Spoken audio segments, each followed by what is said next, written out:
나는 조국의 독립과 자유를 회복하기 위해 한인 애국단의 일원이 되어 적의 장교를 도륙하기로 맹세하나이다.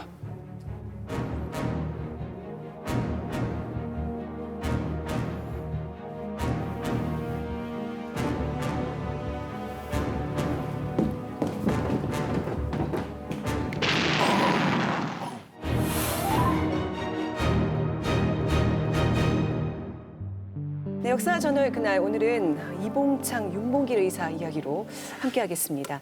지금 방금 보셨던 장면 낯설지 않죠? 대한민국 네네네. 국민이라면 누구나 아는 한 청년의 의거 장면 보셨습니다. 근데 이제 누구나 알고 있는 사건이긴 한데 네. 이게 폭탄을 던진 분이 이봉창 의사인가 윤봉길 의사인가 이게 헷갈리는 분들도 아마 적지 않이 계실 거예요, 제 생각에. 심지어는 폭탄을 던진 분이 안중근 의사라고 알고 있는 분도 계시더라고요. 저 사실 제 측근 중에 있었어요. 저도 참 당황스러운 게 늘 들어왔던 이름이잖아요. 근데 막상 물어보면 별로 아는 게 별로 없어요. 그 윤봉길 의사 그러면 당연히 나오는 거. 그죠. 홍콩공원 도시락 폭탄. 도시락 폭탄. 여기 네. 끝이에요, 끝. 근데, 이봉창 의사. 모릅니다. 사실 잘 모릅니다. 진짜 몰라요. 그러니까 오늘 확실하게 정리해서 각인시켜드리는 시간 갖도록 하겠습니다. 자, 그런 의미에서 오늘 이봉창, 윤봉길 의사에 대해서 누구보다도 잘 아는 분을 모셨는데 누구보다도 뭐 잘 안다 그러면 어떤 그 사학자분, 사학자? 어떤 뭐 어떤 뵈니까 신진, 소장파 소장파. 그런 사학자 느낌이 나는데 갑자기 긴장되는데 떠오르는. 네, 그 아유, 중에서도 폭탄 투척 의사들을 전문적으로 공부한 그런 학자가 아닐까. 전공이 좀 세밀하게 들어가네요. 그렇죠, 그렇죠. 그 윤봉길 의사를 전- 연기하셨잖아요. 윤봉길 의사의 종손이십니다. 우리 윤주빈 씨를 네, 격하게 환영합니다. 감사합니다. 이렇게 자리해 주셔서. 네. 배우 윤주빈입니다. 윤봉길 의사는 저의 큰 할아버님이세요. 종손이라는 뜻이 한자로 두 가지 뜻이 있어요. 예. 맞손자라는 그런 뜻이 있고 형이나 아우의 손자라는 뜻이 있는데 네, 저는 그 두 번째. 네, 그런 뜻의 종손이에요. 닮은 것 같아요. 아, 진짜. 뭔가 이미지가 그죠? 느낌이. 뭐 이 거사에 대해서는 많이 들으셨을 거 아니에요, 그렇죠? 네. 네, 그렇죠. 어렸을 때부터 집안 모임할 때 뭐 저는 대화에 끼지는 못했지만 어른들이 대화를 하는 것들을 들으면서 우리 할아버님과 큰할아버님이 어떤 분이구나 하는 것들을 좀 보고 듣고 그러면서 자란 것 같아요. 네. 그 거사가 굉장히 당시에는 정말 많은 사람들이 정말 칭송했던. 근데 어떻게 알고 계세요? 큰할아버님의 의거는 중국 국민당 총통이었던 장제스가 크게 감명을 받았다고 해서 더 널리 회자가 됐거든요. 예. 네. 그걸 계기로 해방 후에 할아버님께서 대만 정부의 초청을 받아서 글씨를 받아오신 게 있어요. 저거 네, 기념 윤봉길 의사 장렬 천추 이렇게 돼 있네요. 장중정. 저게 장제스예요. 오. 장렬천추라는 뜻은 네. 예, 예. 윤봉길 의사의 숭고한 의거를 존경하고 영원히 기리겠다라는 뜻이에요. 아, 근데 역시 다른 집안이네. 갑자기 윤봉길 의사를 큰 할아버지께서 의거를 하시고 네. 할아버지께서 받아오시고 네. 사실 윤봉길 의사 거사 이후에 네. 장제스가 했던 말 중에 우리한테 가장 유명한 게 있잖아요. 중국의 100만 대군이 해내지 못한 것을 한국의 한 청년이 해냈다. 그럼요. 이 말은 교과서에서도 본 것 같아요. 네. 정말 뿌듯하지 않아요, 이 말을 들으면? 최고의 칭찬이지. 아쉽게도 예. 그 말은 사실은 잘 확인이 되지 않습니다. 네? 무슨 말씀이세요? 저도 사실은 그렇게 알고 있었는데 네. 이 방송을 이제 준비하면서 제가 한번 다시 뒤져봤어요. 이 말을 가장 많이 할 수 있는 나올 수 있는 자료가 백범의 회고록인 거고 백범일지인 네, 거고 백범일지. 백범일지 이 문장이 나오지 않습니다. 두 번째는 윤봉길 의거 때 장제스가 자기 일기에 쓴 내용이 있어요. 그 내용이 이제 미국의 스탠퍼드 대학의 장제스 일기가 소장되어 있는데 우리 유시인이 말씀하신 내용은 없는데 윤봉길 의거를 굉장히 높게 칭송하는 내용은 있습니다. 제가 이제 그걸 읽어드리면 예. 중국의 옛 성현이 국가의 원수는 같은 하늘 아래에서는 살 수가 없다. 라는 말이 있다. 철천지 그렇죠. 원수. 우리가 이제 흔히 철천지 원수라고 이야기하죠.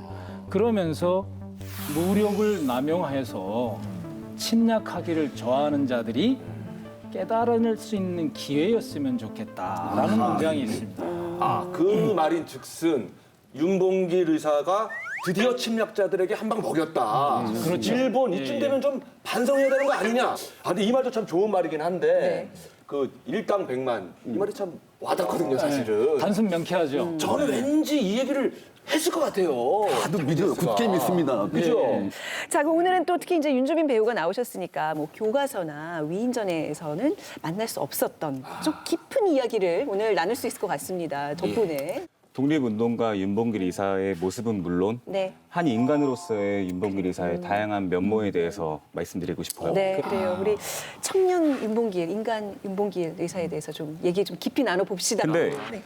큰할아버님의 의거에 대해 먼저 말씀드리려면 그보다 앞서 있었던 이봉창 의사의 의거를 빼놓고 얘기할 수 없죠. 그래요? 이봉창 의사는 1932년 1월 8일 도쿄 사쿠라다 몬 앞에서 일본 천황에게 폭탄을 투척하신 분이에요. 이 그 사쿠라다몬이라는 게 천황이 궁성에 들어가는 길목이거든요. 그래서 지금도 상당히 어떤 그 신성시되는 곳이라고 하는데 천황은 그 어떤 사람입니까? 당시 일본 사람들에게 그냥 살아있는 신이자 국가 그 자체였는데 거기다 폭탄을 던진 거 아니에요? 일본인으로서는 상상할 수 없는 사건이죠. 예. 자, 아무튼 우리 이 윤주빈 배우가 그 소개를 해주셨는데 이봉창 의사에 대해서도 좀 잘하시는 것 같네요. 사연이 있으세요? 네. 이봉창 의사는 상대적으로 큰할아버님에 비해서 연구 결과가 적어요. 그렇죠. 이는 직계 자손이 없기 때문에 맞아요. 뜻을 널리 알리기 어려우셨다고 해요. 실제로 해방 후에 30년간 제사조차 한 번도 못 지내셨다고 해요. 아, 그랬군요. 이를 안타깝게 여기신 저희 할아버님께서 1976년에 성대하게 제사를 치러주시고 이봉창 의사의 전기를 발간하여 국민학교에 무료로 배포하셨어요. 감동이다.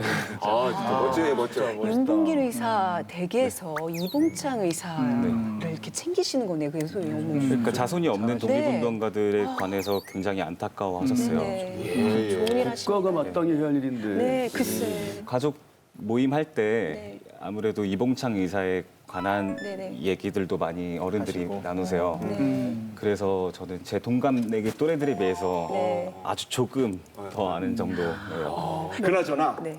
일본 한 복판에서 그것도 천황에게 폭탄을 직접 투척을 했다. 이거 뭐 생각할수록 정말 대단한 사건인데. 정말 대단한 거죠. 엄청난 사건인데. 자, 이봉창 의사라는 분이 그럼 그 이전부터 꾸준히 좀 독립운동을 준비하고 해오고 뭐 그런 분입니까? 아니요. 이봉창 의사는 1901년에 지금의 서울 용산에서 태어나셨습니다. 집이 가난해서 14살 때부터 생활전선에 뛰어들었던 분입니다. 소년가장 같은 역할을 한 거죠. 예. 그러면 뭐 당연히 교육을 제대로 받지 못했다는 뜻이겠네요. 그러면요. 이분이 생활전선에 뛰어든 곳이 곧 일본인의 가게였어요. 과자점이나 약국에서 점원으로서 생활하면서 생활 일본어를 익힐 수 있었던 거죠. 그 과정에서 자연스럽게 일본어가 몸에 밴 거죠. 그래서 이 사람이 조선인이다, 일본인이다를 알기 쉽지 않은 어렸을 때 성장 과정이 그랬고요. 1925년에 오사카로 이주합니다. 지금 뭐 말씀 들어보니까 일단 생활력이 굉장히 강했던 분인 것 같고 뭐 일본어도 잘했으니까 뭐 비교적 일자리도 구하기는 쉽지 않았을까 싶네요. 많은 사람들이 사실은 이제 좋은 일자리와 급료를 위해서 일본으로 넘어가긴 했지만 사실 많은 사람들이 일본어를 잘 못했거든요.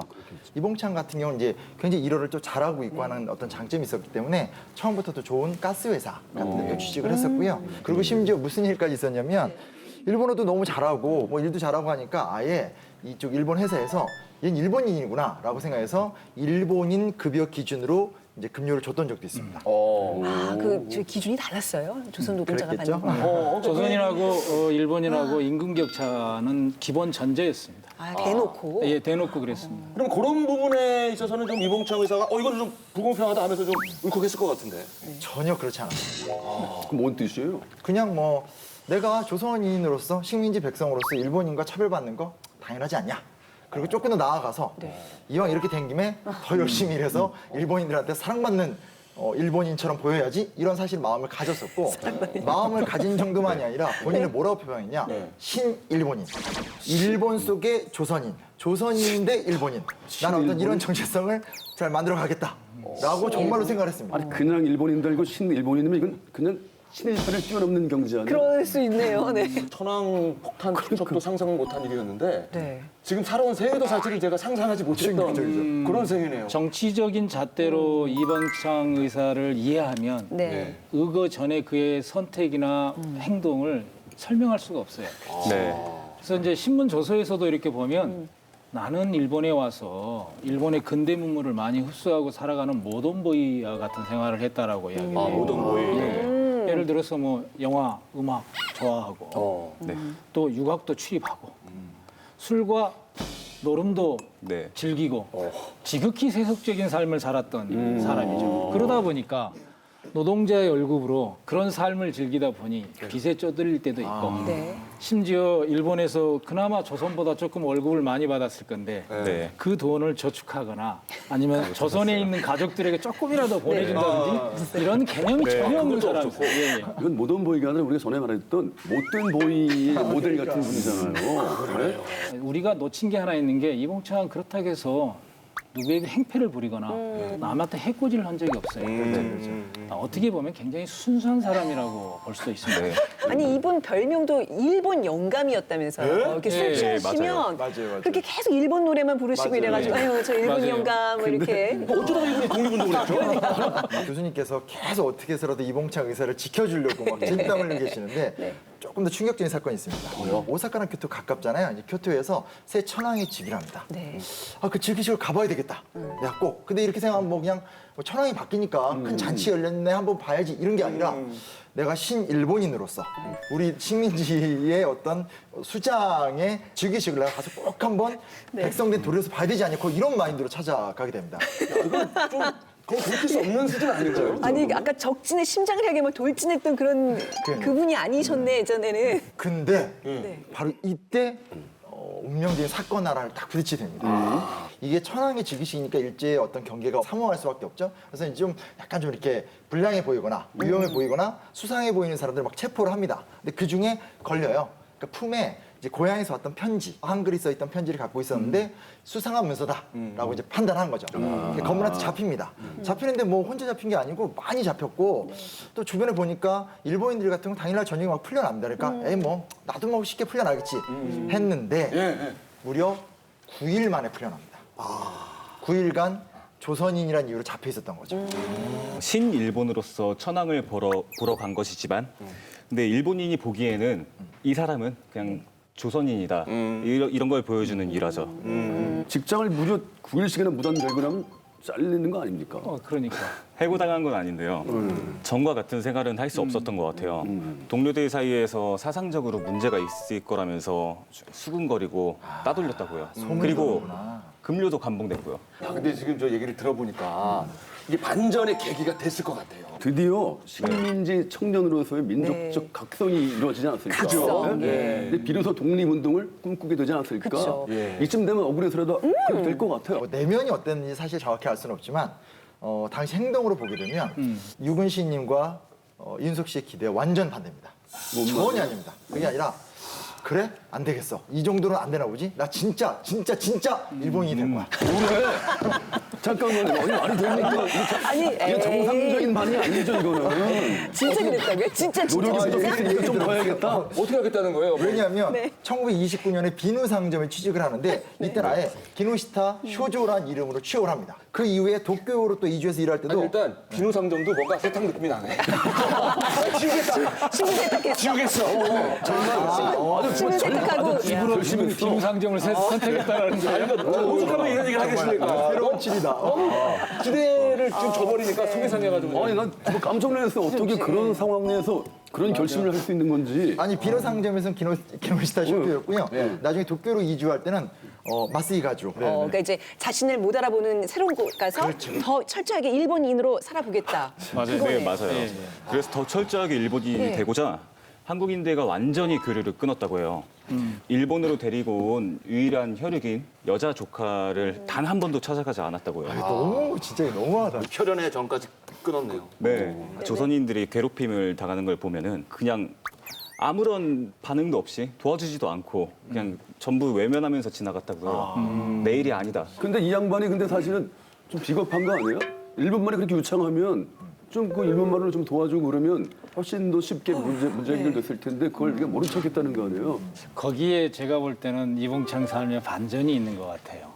이성적으로 나는 일본인이어야 돼 이러면서 열심히 노력하지만 현실에서 심리적으로는 그렇지 않는 경험이 일상적으로 누적되지 않았을까. 그 중에 하나가 차별에 대한 문제, 거기에다가 이제 이렇게 고립되게 사는 것 자체에 대해서 어떤 또 다른 외로움이라고 있을 수도 있고요.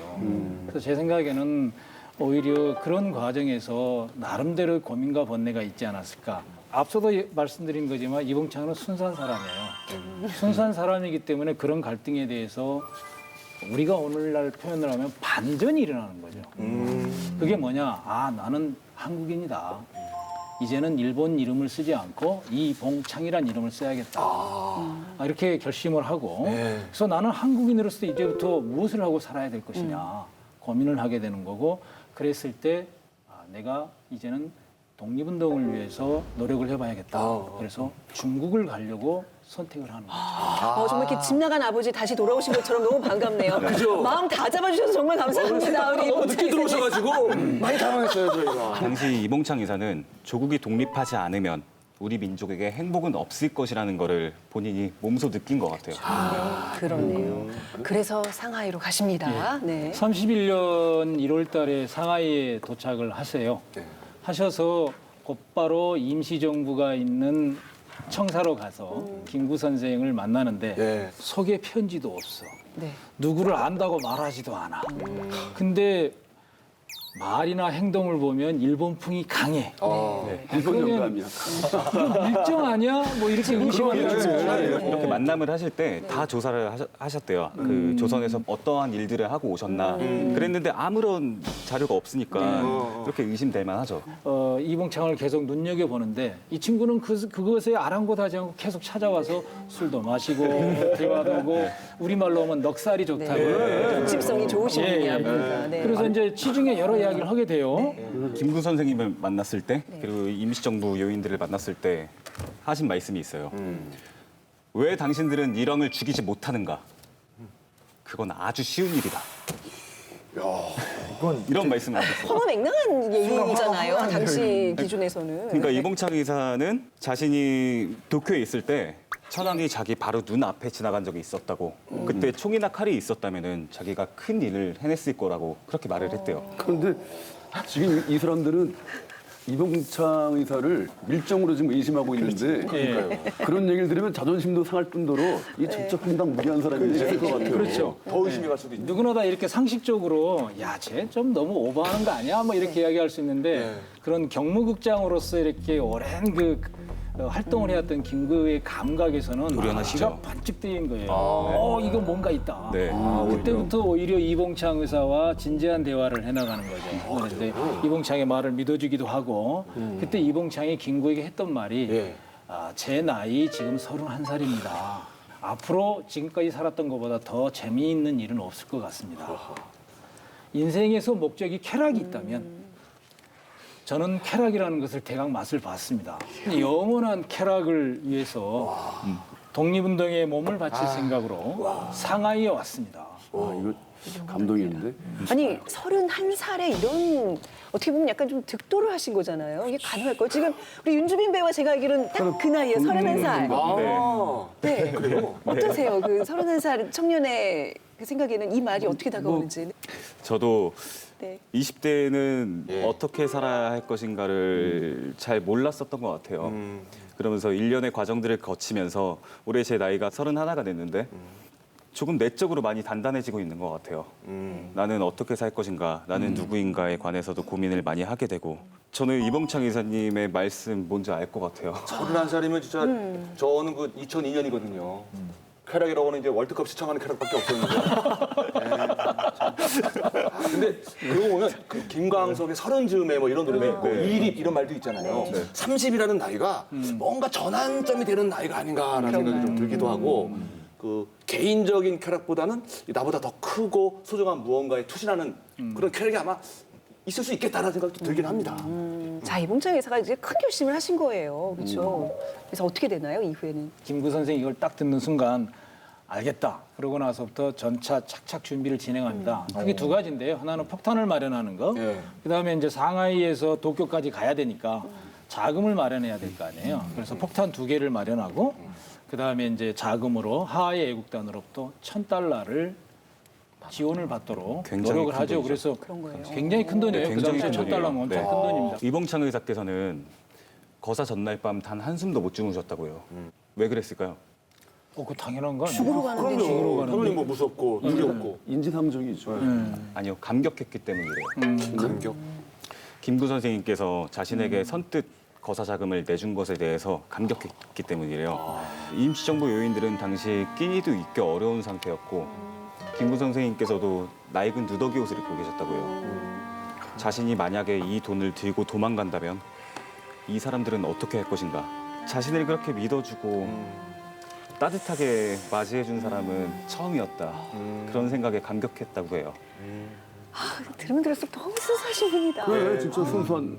김구 선생 입장에서는 이렇게 어떻게 보면 민족을 위해서 목숨을 걸겠다는 지사를 사지로 보내기 전에 사진을 찍는 거니까 김구 선생 입장에서 기분이 사실은 좋을 리 없잖아요. 예. 그러니까 이제 기념을 하긴 하지만 참 슬픈 기념 사진 찍으러 가니까 이제 왜 그러시냐고. 제가 영원한 쾌락을 얻으러 가는 길이니 우리 기쁜 낯으로 기념 사진 찍읍시다.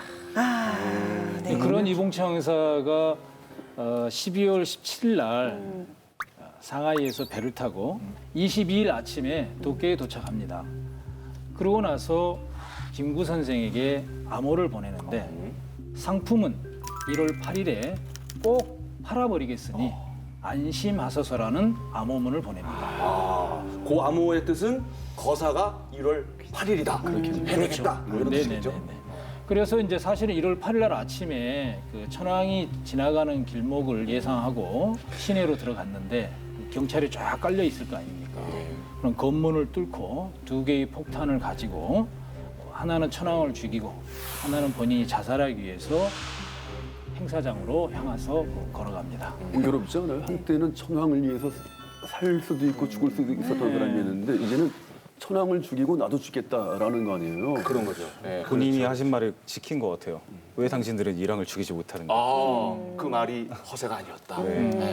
사실은 상해에서 출발할 때 부둣가에 여인들이 나와서 눈물을 흘렸고 또 심지어 일본인 상하이 주재 경찰이 친구처럼 친구야 잘 가라 이렇게 환송도 해줄 정도로 일본인하고는 여전히 사이가 좋은 상태에서 도쿄로 간 거예요. 그러니까 상하이에서 도쿄로 갈 때 신분이 전혀 노출될 수가 없었던 거죠.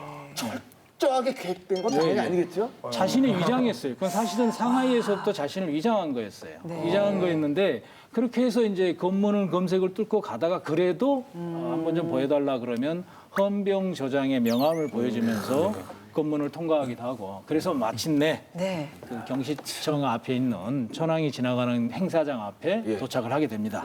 그리고 결국 기다렸는데 천황을 태운 마차가 나타났고 그 마차를 향해서 폭탄을 던졌는데 예, 던졌죠. 아쉽게도 마차 뒤쪽에서 폭탄이 터지면서 네. 천황은 죽이지 못하고 죽지 않았죠. 예, 결국 본인이 자살용으로 가지고 있던 수리탄도 불발이 불발이 됐고 그래서 이봉창 의사는 그 자리에서 체포가 됩니다. 폭탄이 터지니까 경찰들이 사람들을 마구잡이로 체포해요. 주위 사람들을 막 체포하고 있을 때 이봉창 의사가 큰 소리로 저 폭탄 던진 건 나다. 이런 말씀을 하시고 본인이 잡혀가셨대요. 자신의 일로 인해 가지고 다른 사람이 피해 보는 길을 원치 않으셨던 거죠. 그러니까 다른 사람한테 피해 주는 건 정말 싫어했다고 하셨잖아요. 저 아까 좀 이상했는데 볼메다 진짜. 결국 이렇게 살아오는 여정을 딱 보아하니까 정말 볼수록 매력 있는 인물이에요. 근데 어쨌든 체포가 된 다음 우리가 예상이 되잖아요. 모진 고문과 그랬겠죠. 핍박을 당하셨을 거고. 근데 배우에 대해서는 일체 발설하지 않으셨고 그리고 국명에 따라 일왕을 암살하려 했다. 이 얘기만 계속 반복하셨다고 하더라고요. 김구의 존재도 뭐 이야기하지 않았고 1932년 10월 10일 날 사형이 집행이 되고 그때 이봉창의 나이가 이제 32살. 영원한 쾌락의 세계로 이제 들어가신 거죠. 그러니까 이봉창 의원은 당시에 일본인들뿐만 아니라 한국이나 중국 사람에게도 굉장히 충격적이었는데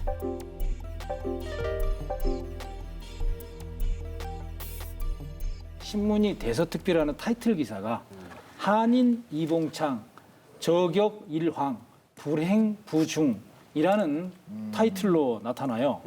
사실은 불행 부중이라는 단어는 일본인에 대한 감정을 그대로 자연스럽게 드러낸 것이기도 한데 네. 지금 말씀하신 그 불행이라는 게 일본 일왕을 죽이지 못해서 불행이다. 그렇죠. 불행 부중이라는 게 불행히도 적중하지 못했다. 그래서 외교 문제로 비화되는 거죠. 바로 이어지는 상하이 사변의 또 다른 원인이 되기도 합니다. 야, 이게 뭐 비록 성공은 거두지 못했지만 이 파급력이 어마어마하네요. 그렇죠, 얘기 들어보니까. 그렇죠. 네. 그러니까 중국인들한테도 굉장히 큰 감명이 분명히 됐을 거고 또 하나는 가장 중요한 게 뭐냐 조선인들한테 이제 큰 영향을 줄 수밖에 없고 거기서 드디어 이제 기다리던 한 청년이 나도 이봉창 의사의 뒤를 이어서 이런 의거에 가담하고 싶소 하는 사람이 나타납니다. 그분이 바로 그분이 바로 네. 저희 큰할아버님 윤봉길 의사는 1908년 6월 21일 충남 예산에서 태어나셨어요. 본명은 우의, 아호는 매현이에요. 그럼 우리가 알고 있는 그 봉길은 뭐예요? 본명이 윤우의셨어요. 봉길이라는 이름은 네. 별명이에요. 아, 그래요? 그러니까 별명이라는 게 요즘으로 이야기하면 장난치려고 하는 뜻의 아니 그런 게 뜻의 아니고. 별명이 아니에요. 별도의 이름이라는 뜻이에요. 아, 예. 큰할아버님께서는 11세 때 보통학교에 입학했다가 3.1운동을 계기로 일제 식민 교육을 거부하고 자퇴하세요. 19세 때는 독학으로 한국사 신학문을 공부하면서 독립의 의지를 다지셨죠. 네. 그리고 22세 때는 월진회를 조직하고 농촌 계몽운동을 하셨어요. 예. 우리가 익히 짐작하던 독립운동가의 삶을 사셨네요. 네. 결국 윤봉길 이사는 23세 때 장부 출가 생불란이라는 글을 남기고 중국으로 망명하세요. 장부 출가 생불환이면 네. 장부가 집을 나서서 나서면. 뜻을 얻지 못하면 살아서 돌아오지 않겠다. 이건 조금 TMI인데 중국으로 떠나시기 전에 저희 할아버님과 8년간 방을 같이 쓰셨대요. 두 분이서. 아까 농촌 계몽운동으로 월진회를 조직하셨다고 위에서 소개를 했잖아요. 저희 할아버님도 월진회에 가입을 시켜서 굉장히 공부를 엄하게 스파르타로 가르치셨다고 해요. 저번에 가르쳐줬던 거를 기억을 못 하시면은 목침을 던질 정도로 굉장히 엄하게 엄하셨네, 가르치셨어요. 매우. 네. 할아버지 입장에서는 좀 무서운 형이었겠네요. 네, 정말 매우, 엄하게 매우. 하셨대요. 네. 너무 엄하게. 그래서 네. 큰할아버님이 중국으로 망명하신 다음에 네. 할아버님께서는 나라가 해방된 기분을 느꼈대요. 어린 마음에 충분히 있을 법하죠. 얼마나 목침이 무서웠겠어요. 우리가 이런 얘기를 어디 가서 듣습니까? 예, 좀 실감나게 들었어요. 아니 근데 네. 그만큼 엄격하게 공부를 시켰다는 거 네. 뭔가 일찌감치 결심한 바가 있다는 거잖아요. 중국으로 망명하신 후에 할아버님과 편지를 주고받으면서 할아버님의 뜻을 조금씩 알게 되셨대요. 그리고 의거를 한 후에 왜 나를 그렇게 엄하게 가르치셨나, 떠나기 전에 그렇게 엄하게 가르치셨나를 느끼고 어린 나이에 제가 본 할아버님의 모습에서도 그리움이 굉장히 많이 보였어요. 진짜 이봉창에서 좀 전에 얘기했잖아요. 너무 반대요. 완전 도라이트 또래했다면 완전히 극과 극이네. 예를 들면 이봉창 의사는 김무 선생한테 찬밥 대접을 받으면서 이렇게 계속 접근해서 뭔가를 획득하지만 윤봉길 의사는 좀 약간 좀 다른 접근법이었어요. 다시 말하자면 이봉창 의사는 접근하기 위해서 무지하게 노력했는데 윤봉길 의사는 가자마자 김구 선생을 만나서 자신의 뜻은 이러이러하다. 그리고 나는 사실은 조선에서 월진회도 만들고 농촌 계몽운동도 했다. 네. 조국의 독립을 위해서 제가 상하이에 왔습니다. 라고 하는 의사를 바로 밝히니까 그때 바로 환대하는 이 과정이 좀 상반된 모습을 보여주죠. 실제로 두 분께서는 짧은 시간 안에 빨리 친해졌던 것 같아요. 김구 선생님께서 너는 잘 곳이 없으면 나랑 같이 가자 이러면서 1인당 10원인가 하는 박스 호텔로 데려가셨다고 해요. 박스 호텔. 네, 박스 호텔이라고 하면 상하이에 있는 학금 여관이에요. 즉 상자 호텔. 요즘에 그 기차역에 있는 캡슐 호텔 개념하고 좀 비슷합니다. 사이즈가. 예. 그렇게 작아요? 예, 예. 예. 그리고 두 분은 양춘면이라고 한 그릇에 5원에서 한 10원 정도 하는 그런 싸구려 그릇도 같이 먹고 그렇게 어울려 다니셨다고 해요. 이제 때가 슬슬 오고 있습니다. 왜냐하면 이봉창 의사의 이거 이후에 보도를 갖고 일본이 문제를 삼고 일본 해군이 상하이를 점령하는 상하이 사변이 터지죠. 그러니까 이제 중국 정부의 격렬한 반발에도 불구하고 상하이를 딱 점령하고 나니까 전쟁이 이긴 거잖아요. 그러니까 이제 기념식 같은 걸 딱 해야 되는데 때가 4월 29일 천장절, 그러니까 천황의 생일이 오니 그러면 천황의 생일도 축하할 겸 우리 전승 기념식 아주 성대하게 하자. 근데 이 얘기는 뒤집어서 보면 이때가 기회다. 여기 온 요인들을 그냥 확 날리면 또 한 번의 제2의 또 큰 거사가 이루어지겠다 하면서 지금 보니까 흐름이 쫙 이어지네요. 저 이봉창 의거가 상하이 사변으로 이어지면서 전승 기념식에 윤봉길 의사가 폭탄을 투척. 끝. 그 자연스럽게 이어지는 과정에 김구 선생의 준비성이 좀 드러나요. 그러니까 이봉창 의거 이후에 폭탄 문제를 어떤 식으로 해결해야 될 것이냐를 고민을 하시기 시작해요. 그래서 새로운 폭탄을 준비하고 폭탄의 위력을 어떻게 하면 증대시키고 어떻게 던지면 효과적이고 정확성을 높일 수 있을까 뭐 이런 거를 고민도 하시고 또 실제 테스트도 하시고 이런 거를 미리미리 준비를 하셨던 거죠. 자, 이쯤에서 자, 그 폭탄을 한번 준비해봤습니다. 네. 다들 뭐 익숙하시잖아요. 예, 그렇죠? 예. 네, 예. 자, 이 세 개 폭탄 중에서 윤봉길 의사께서 의거에 사용했던 폭탄 과연 무엇일까요? 아니 뭐 너무 쉬운 문제라서 이렇게 다 비웃으시는 거예요 지금? 아니 뭐 저 네. 잘못 알고 있었던 적이 많은데 네. 어느덧 좀 알려진 것 같아요. 솔직히. 예. 근데 이제 사진에는 이거 들고 찍으시고, 권총과 수류탄을 네, 들고 찍으시죠. 그렇죠. 사진에는 이거 들고 윤봉길 찍으셨잖아요. 의사가요. 네. 네. 지금도 도시락 폭탄이라고 믿고 계신 분들 많으실 거예요. 아, 그러면 사실은 근데 물병 던졌다는 걸 요즘 또 우리끼리는 좀 알고 있는 그쵸. 사실이에요. 와, 근데 전혀 엉뚱하게 상상하고 있었네요. 그러니까. 그동안 사진을. 저는 왜 도시락 폭탄을 들고 사진을 찍었다고 생각하고. 예, 그런 이야기가 더 많았어요. 도시락 폭탄은 자결용이었어요. 일제가 행사 당일에는 일장기, 도시락, 수통 이 세 가지를 준비하라고 공지했었거든요. 실제로 도시락 폭탄 1개, 수통형 폭탄 1개를 준비하셨고 이것 때 사용하신 건 수통형 폭탄이에요. 아까 저 연기할 때도 그죠? 네. 한 손에는 수통형, 네. 한 손에는 도시락 들고 나왔잖아요, 그죠? 네.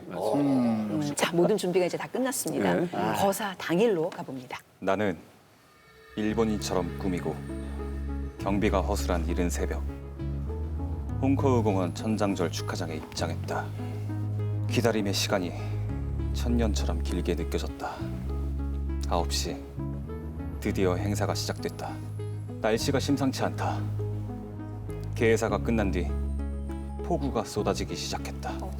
관중들은 동요했지만 일본군 수뇌부들은 꼿꼿하게 기립했다.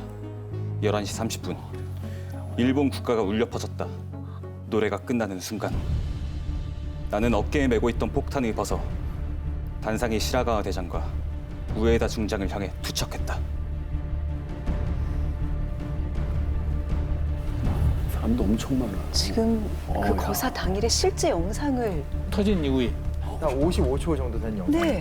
그 영상에는 윤봉길 의사는 안 나오지만 지금 보시다시피 이제 거사 이후에 얼마나 완전 문자 그대로 아수라장 그대로 느껴지죠, 그렇죠? 일본의 입장에서는 네. 천장절은 4대 명절의 하나예요. 거기다 승전까지 네, 했으니까 전승전령. 그게 그냥 아주 자기들 개념에서는 승전인 거예요. 했으니 뭐 얼마나 큰 이벤트였겠습니까. 일본의 외무성 산하에 있는 경찰들이 작성한 보고서가 외무성 경찰사라는 보고서 자료들이 있는데 이게 수통형 폭탄인데 네. 이 문장에 보면은 폭탄의 표면은 하얗고 그걸 보자기로 이렇게 싸고 있다라고 하는데 중요한 건 이거 같아요. 수통과 구별이 되지 않는다라는 문장이거든요. 그만큼 준비를 일치하게 준비를 잘했다라는 뜻이 되겠죠. 예. 그래서 이 도시락 폭탄의 무게가 3.5kg 정도 되고요. 당시에 그 중국에서 흔히 많이 쓰이던 화약이 TNT인데 이 폭탄에 들어간 화약이 TNT다. TNT를 사용하였다라고 이렇게. 화약이 이제 위력으로 그 쇳덩어리가 이제 분산되면서 깨지면서 요즘 우리 군이 이제 사용하는 그 세열 수류탄 그렇게 보면 될 것 같아요. 아니 왜 그동안 이 전에 왜 의열단 활동으로 이렇게 폭탄 많이 던졌는데 예. 해병 불발돼서 예. 저게 너무 안타까웠는데 아마 이번에는 김구 선생님도 그거에 좀 신경을 쓰신 거예요. 폭탄 제대로 만들자. 이봉창도 이게 준비를 하신 거죠. 사실은 그래서 이걸 잡아다니면 네. 이게 4초 만에 터지게 돼 있어요. 꽤 아까, 거리가 예. 길거든요. 그 단상과 거리가.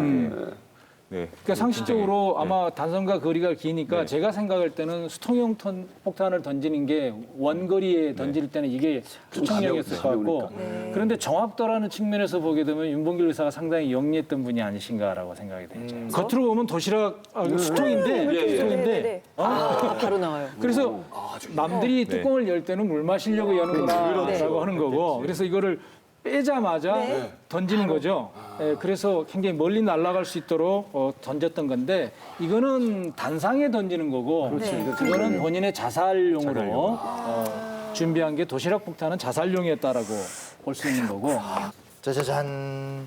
네. 일단 이 행사장이 굉장히 큰 규모로 지금 진행이 되고 있는데 경계는 뭐 굉장히 삼엄할 수밖에 없었겠죠. 군중 있는데 경비용이 다 서 있고.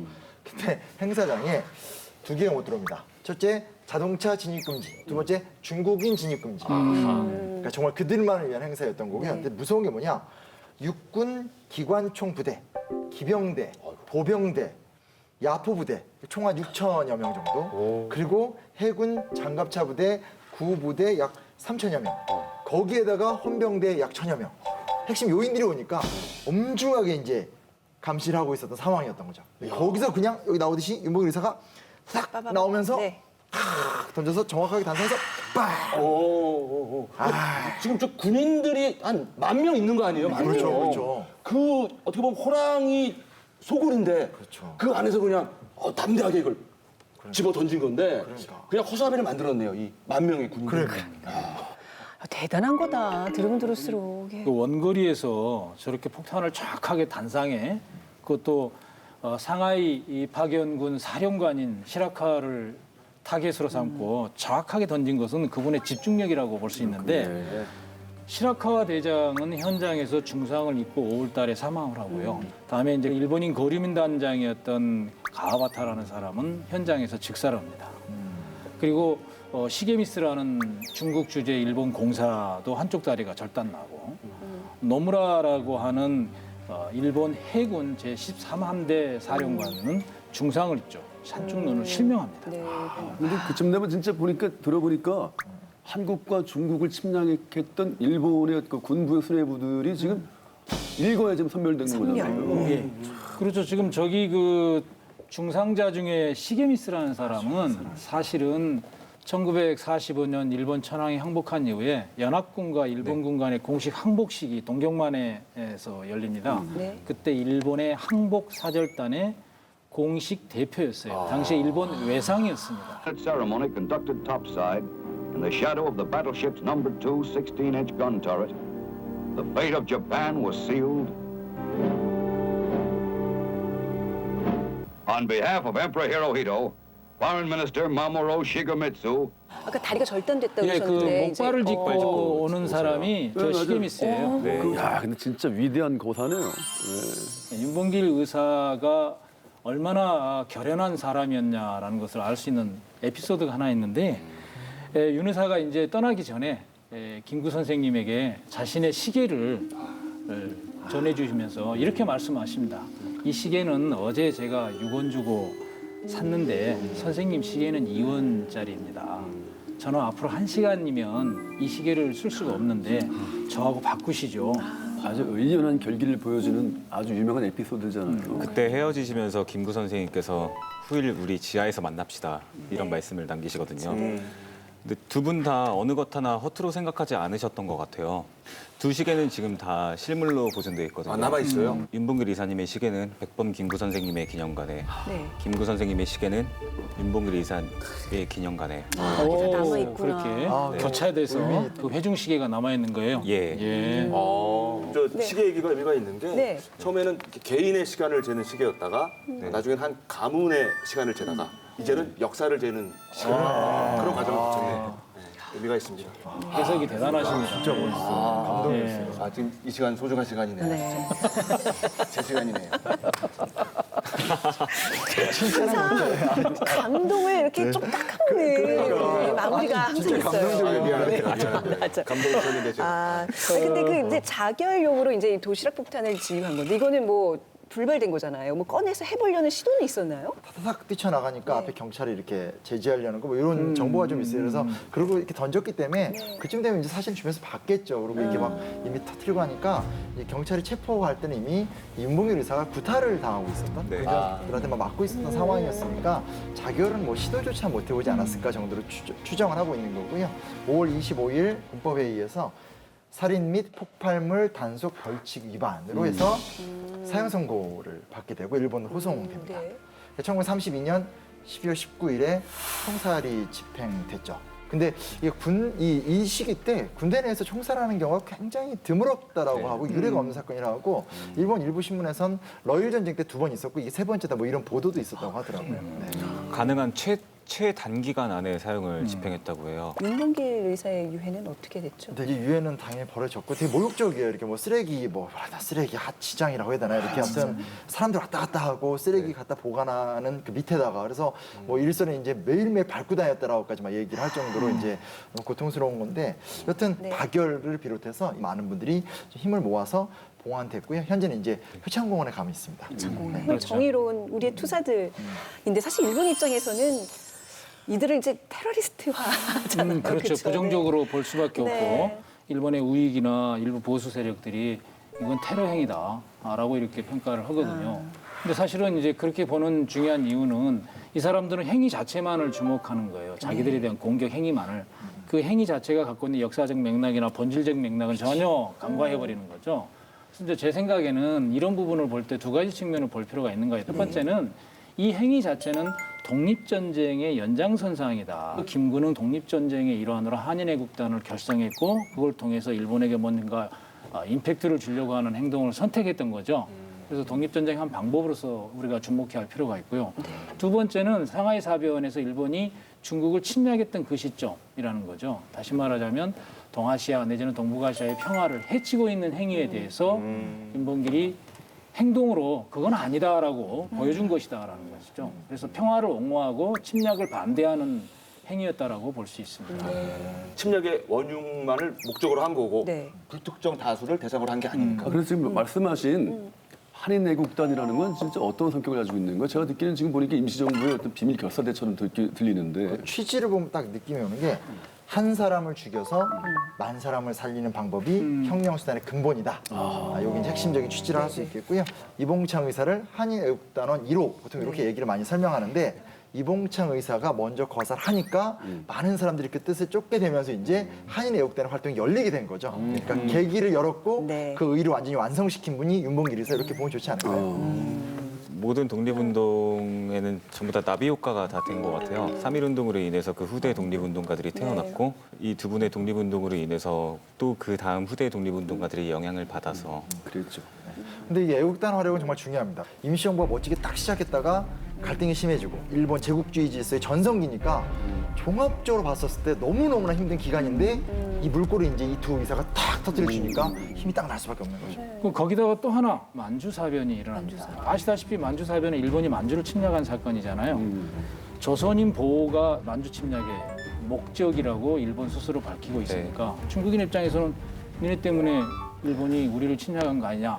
중국에 거주하는 조선인들의 입장에서는 더욱더 위축될 수밖에 없는 환경 뭐 이런 상황에서 김구 선생이 어떤 정무적 판단 내지는 그 정세를 보고 독립운동에 대한 과감한 결단이나 판단이 필요하다고 본인이 보셨겠죠. 예. 그러니까 지금 뭐 여러모로 볼 때 침체기인데 네. 그럼에도 불구하고 우리는 여전히 싸우고 있다. 이런 얘기를 우리 스스로에게도 하고 주변국들에게도 하고 적에게도 알리는. 네네. 아 정말 위대한 거사입니다. 그러니까 윤봉길 의사 이 의거가 이제 성공했으니까 사실 이제 일제 입장에서는 임종 요인들을 찾아내려고 정말 눈에 불을 켜고 달려들었을 텐데 말이죠. 가만히 있지 않죠. 그죠? 그러다 보니까 이제 임시정부가 이 사건의 중심에 있구나. 그래서 상하이 조계에 있던 임정 요인들이 전부 피합니다. 가족까지 다 피하는데요. 임시정부의 역사를 19년에서 45년까지로 할 때 윤봉길 의거 때까지를 상해 시기라고 한다면 윤봉길 의거로부터 임시정부가 6년 동안 계속 옮겨 다녀요. 그걸 이동 시기라고 합니다.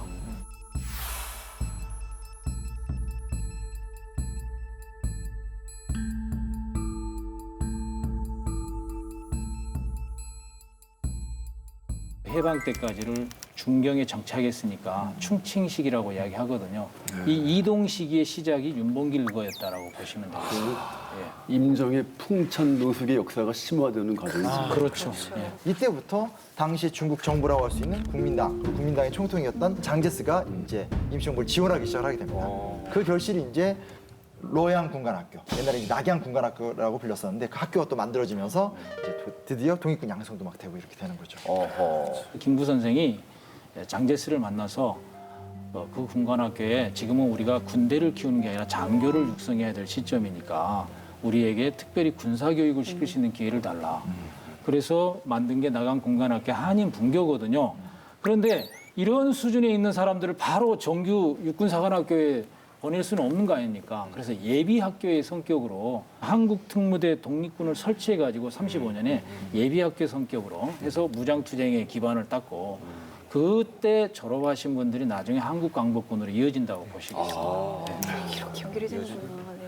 대한민국 정부 초대 부통령이었던 독립운동가 이시영 선생이 이런 평가를 하고 있습니다. 우리가 조국을 되찾고 조국 땅을 받게 된 것이 모두가 윤 의사의 덕이요. 우리 임시정부와 윤 의사를 비교해서 말하자면 갓난 어린이가 깊은 연못에 빠져서 금방 가라앉는 위급한 찰나에 윤 의사가 위험을 무릅쓰고 물속에 뛰어들어 이 어린이를 번쩍 건져 구해놓았소. 이 어린이가 자라서 오늘 삼천리 강산을 달리고 있는 것이오. 이거 뭐 더 어떤 찬사가 불가능할 만큼 평가 아닙니까? 그냥 구한 게 아니라 번쩍 들어올려요. 이 표현이 참 굉장히 상황에 맞게 시의적절한 그러네요. 표현인 것 같아요. 그 어린이가 자라서 오늘 삼천리 강산을 달리고 있다는 지금 우리가 우리 그 어린이죠 뭐. 예, 그렇죠. 어린이요? 아, 오늘 그래서 더더욱 그 윤봉길 의사 종손과 함께하는 시간이 더 의미가 있었습니다. 오늘 어떠셨어요? 생각해 볼 수 있게 되는 시간들을 가진 것 같아요. 우리의 선대들이 물려주신 이 대한민국을 이 현재를 살아가는 우리들은 어떠한 생각을 갖고 살 것인가에 관해 생각해 볼 수 있는 감사한 시간을 가졌던 것 같아요. 아, 사실 지금 갓난 아이 이 얘기가 나와서 또 다시 한번 생각이 드는데 윤봉길 의사께서 당시 두 아이의 아버지셨잖아요. 그리고 심지어 아이고. 둘째는 얼굴도 못 보고 맞아요. 예, 떠나갔다고 하는데 두 아들 모순과 담에게 너희도 만일 피가 있고 뼈가 있다면 조선을 위한 용감한 투사가 되어라. 태극의 깃발을 높이 드날리고 나의 빈 무덤 앞에 찾아와 한 잔 술을 부어 놓거라. 그리고 너희들은 압이 없음을 슬퍼하지 말아라. 술 한 잔 진짜 올리고 싶네요.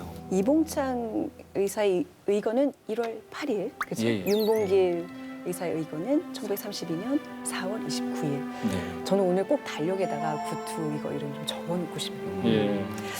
자, 이봉창, 윤봉길 의사의 거사가 있었던 가슴 뜨거웠던 그날들 오늘 만나보셨고요. 다음 시간에는 류자명과 아나키스트 얘기로 다시 인사드리도록 하겠습니다. 오늘 함께해 주신 여러분 고맙습니다. 예. 고맙습니다.